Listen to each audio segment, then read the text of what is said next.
Hello বন্ধুরা, দেখো আজকে আমার রান্নাঘরে প্রধান অতিথি এই যে হাড় ছাড়া মাংস, বুঝেছো? সয়াবিন, মানে আমার সয়াবিনটা খুব একটা খাওয়া হয় না, তো আজকে রান্না করছি অনেকদিন পরই, জানি না কেমন হবে। তো এই দেখো সয়াবিন এখানে আছে, মশলা দিয়ে কষাচ্ছি, বুঝেছো? এটা আর এদিকে দেখো কি করেছি, এদিকে আছে ভেন্ডি ভাজা, এ দেখো উচ্ছে ভাজা, এই দেখো সঙ্গে নিয়েছি গন্ধরাজ লেবু কেটে, আর আছে এই দেখো শেষ পাতে দেখতে পাচ্ছ চাটনি, বুঝেছো? তো বন্ধুরা, তোমরা সয়াবিন কে কে ভালো খাও? আমি তো ভালো খাই, তোমরা ভালো খাও তো? হ্যাঁ, যদি খাও তাহলে আমার বাড়িতে চলে আসো, ঠিক আছে? এই যে সয়াবিন রান্না করছি, এই দেখো এর মধ্যে জিরা, মানে নিরামিষই করছি, জিরা আদা লঙ্কা বাটা দিয়েছি, টমেটো কুচি দেখতেই পাচ্ছ, এই যে টমেটো এটা দিয়েছি, আর এই যে এখন জলটা দিয়ে দেবো। এই যে আমি আবার একটু উষ্ণ গরম জল করে রেখেছি, এটা এখন দিয়ে দেবো। সয়াবিনটা প্রায় হয়ে কষানো হয়ে গেছে।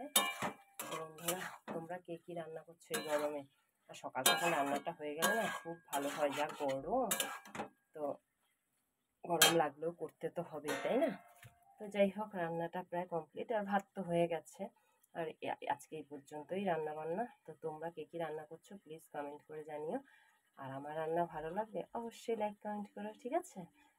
তো চলো এবার জলটা দিয়ে দিই, কারণ এখন প্রায় হয়ে এসছে, দেখতেই পাচ্ছ, দেখে বোঝাই যাচ্ছে।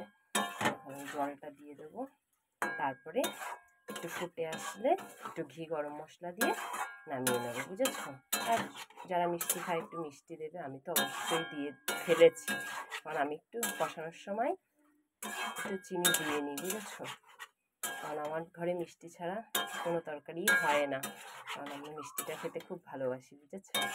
তো যাই হোক, চলো এবার আমি দিয়ে দিই জলটা, অল্পই দিলাম, কারণ বেশি জল হলে আমার ভালো লাগে না, ঠিক আছে? তো হতে থাকুক, ঠিক আছে বন্ধুরা?